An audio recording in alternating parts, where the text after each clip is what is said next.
tuzakomeza guhumba umurimo we, tuzakomeza guhumba umurimo we. Haleluya.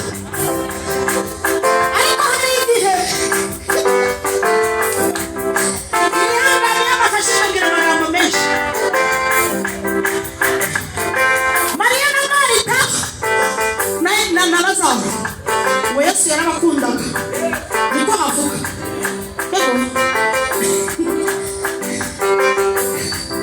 Yesu yakundaga Mariya na Marita na mwene se. Hanyuma ngo yumva ko Lazaro arwaye, agira ute? Ahita aza yasiriye kabiri. Hari igihe Yesu asibira, agasibira mu kazi, agasibira mu rugo, agasibira ku mutware, agasibira mu bana, agasibira kabiri ku baturanyi, agasibira mu bucuruzi bwawe, ugahomba sha kandi utacumuye n'ukuri. Nuko yagize ute? Yasibiye.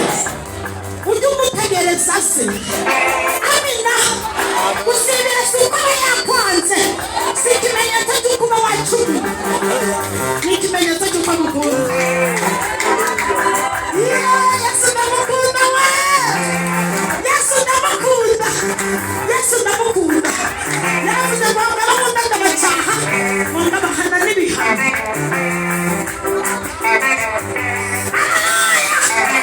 Suka tuba twacumuye ariko nuko dukunda.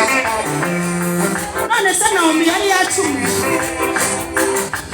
Rusabwira Naomi ati unyinginga kugusiga, aho uzajya niho nzajya, aho uzaba niho nzaba. Imana yawe izaba Imana yanjye, aho uzagwa niho nzagwa.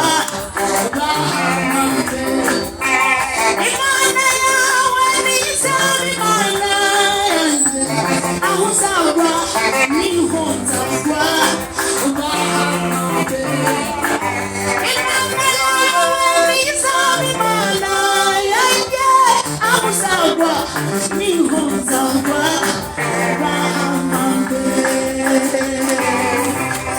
Icyampa ukagira umugambi mwiza mu mutima wawe, ukavuga ngo Mana sinzakuvaho uko byagenda kose, uko byagenda kose sinzakureka.